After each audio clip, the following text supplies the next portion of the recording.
Hi, Mikel. Hi. Can we just have starting off some team news ahead of the North London derby? Hopefully everybody's available. So good news. We have one more session before the game, but in general, everybody's feeling good. Good. I want to ask you about how your team has prepared mentally for this fixture, because no disrespect to Norwich and Burnley, they're teams we would expect Arsenal to beat.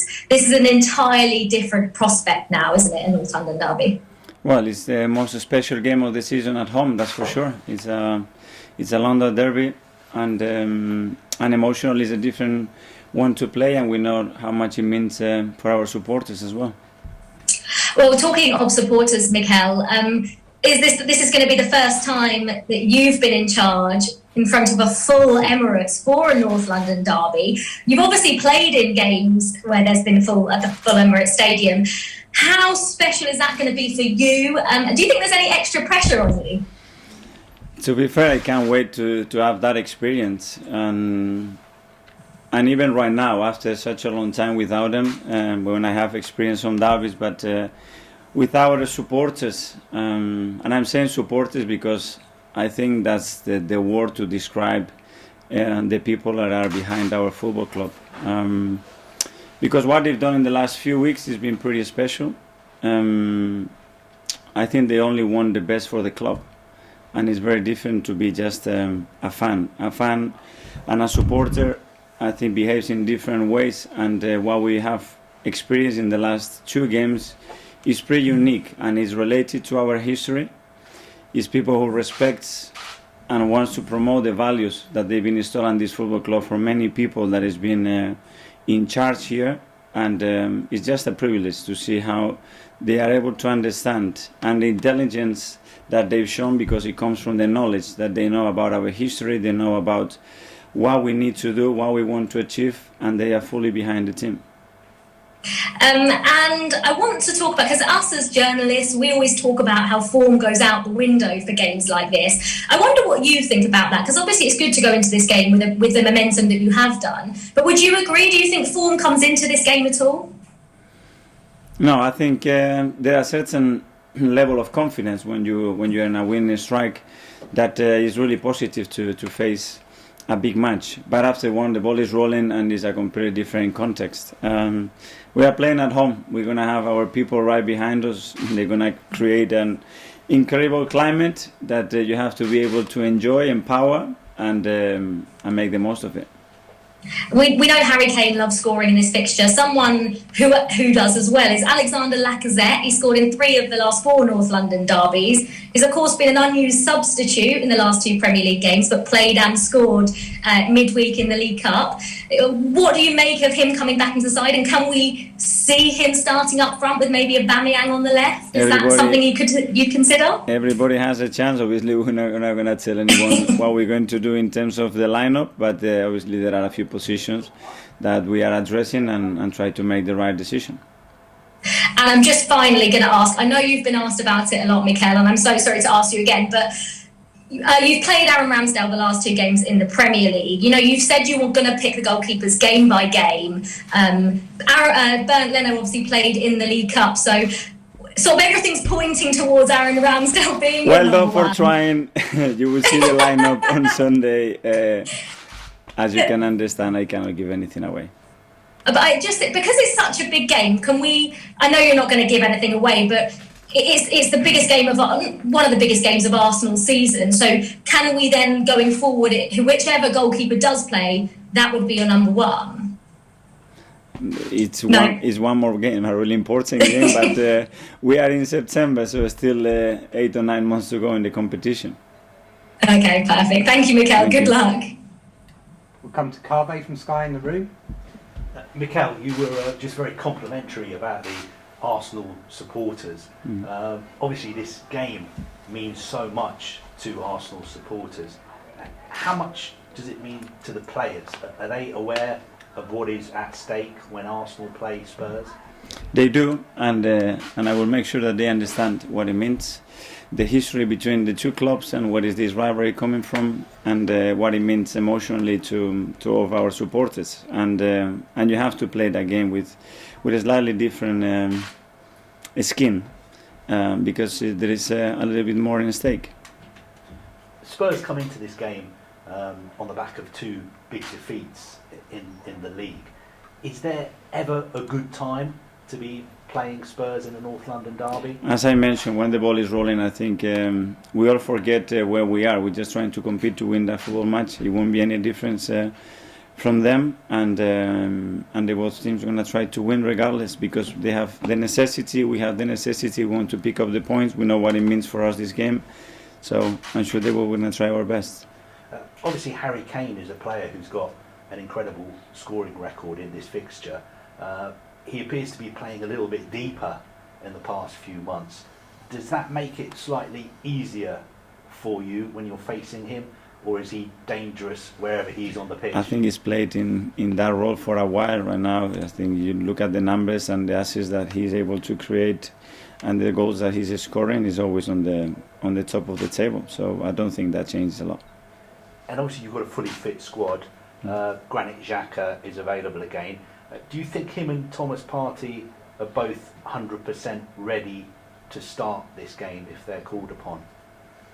Well, they're in the possible state that they can be. Obviously, they had both different issues in the last few weeks. Thomas with a big injury and Granit with a suspension. That ideally you want players with more run of games and they've been a little bit more consistent in terms of minutes, but they are both available. And how has Granit been? Obviously, he had the issue with the suspension and COVID as well. How has he been training? How does he feel physically? He came back and he was flying because he really looks after himself. He's always training, and as he always is, he will always give you the maximum and the best possible attitude to compete and win matches. And can I also ask you about Takahiro Tomiyasu, who's been so impressive? What have you made of his performances? And he was obviously a player that Spurs were also interested in signing this summer.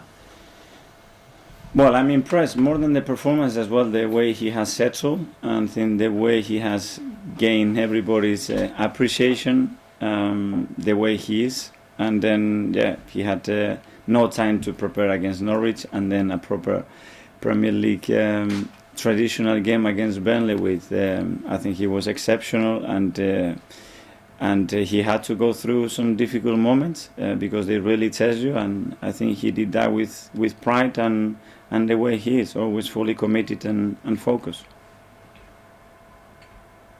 George, BBC. Thanks, Mikel. Hello. Hi. Mikel, even when you was playing, Arsenal always had a bit of a reputation as an injury-hit team. I mean, what's happened? This must be a first, that you've got no problems going into the match on Sunday. Touch wood, let's continue like this. Is there a reason? Yeah, look at this weather. Everything helps, Good energy, a couple of wins, everybody wants to be involved. And we have a fantastic physios and sports science and medical department, and they try to look after themselves the best possible way. You talk about a good energy, that's obviously come from the 2 wins, but I know you mentioned the fans. Do you think that on Sunday, if you win, they'll really buy into the project and what you want to do? Well, we will give them another reason to do it. I think they have already done, and they have shown that without getting the best results, which that's something exceptional and remarkable. And that's what I meant about the word, that they are supporters, which is very different. And that's why we want to give something that they can really enjoy and get even closer to our team. Can I just ask, have you picked your starting 11 already? Do you know in your mind who's playing in goal? Do you know your starting 11? Have you made your mind up? I have an idea, yes. Okay. Just a quick one. Did you watch Tottenham Chelsea last week? And what did you make of how Chelsea used N'Golo Kante? Would that have any effect on how you play on Sunday? Well, we don't have N'Golo, so we cannot use him. So it's difficult to compare. But I think they were 2 very different halves. I think it was a really competitive game that was decided as well in some small details. And set pieces took a big part of that in 2 of the 3 goals. And it was a good game to watch. And Harry Kane, he's out of form. Will you speak to your defenders about how they play him, particularly Ben White, who's a bit younger than him, but knows him from England? Obviously, we have to show them the threats and the qualities and where they will try to hurt us and try to prevent that as much as possible, and we know that he is a big threat, and a lot of things come from his contribution in attack.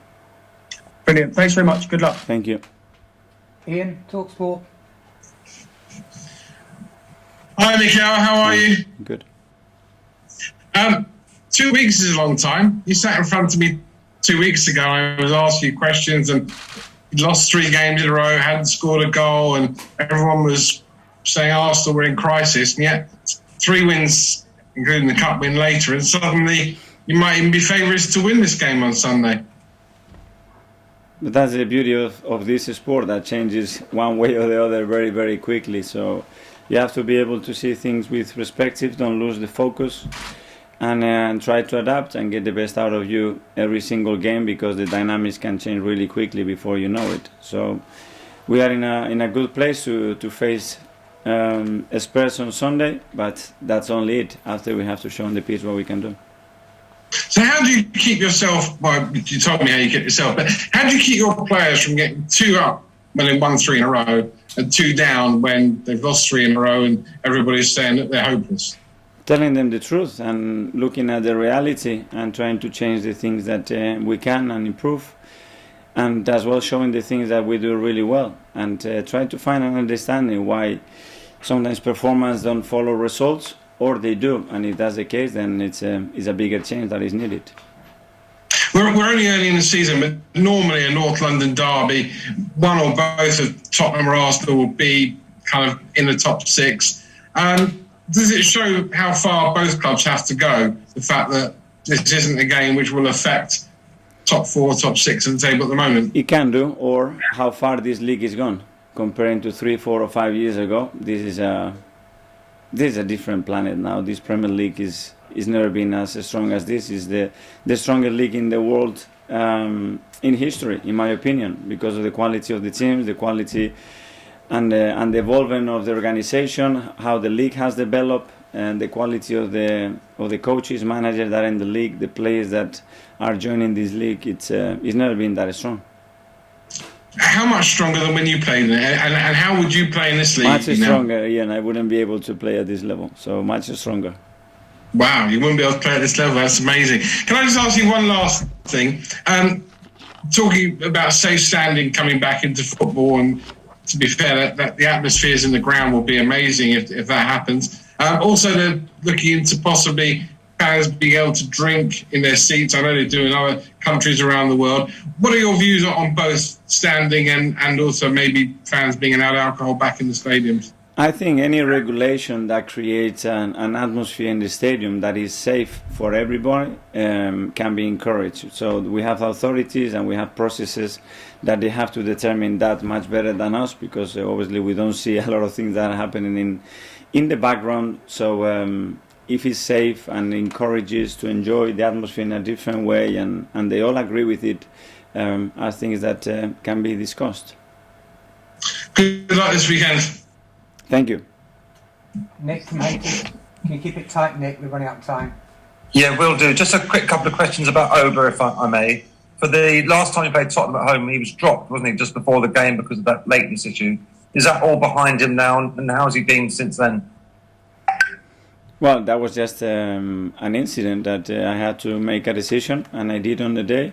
And now I think Auba in a different position. That didn't mean that he was in a bad position at the time. It was just an incident that we as a team have some ways of living together, and it wasn't the case. So we made a decision, and I think now he's been in really good form. I think the way he played at Burnley, even if he didn't score a goal, it was extraordinary the way he played for the team. So we are expecting him to do the same.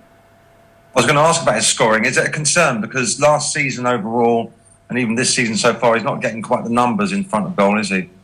But he will, and he's generated the chances, and we have to generate more, and we have to put him through in more occasions, which we know how he's going to end up, and he's in good form.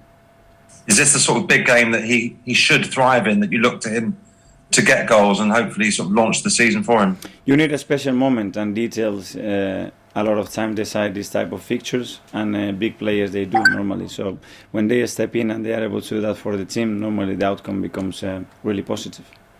Just a final question, because I know we're tight for time. There's talk of maybe Laca getting a chance to play.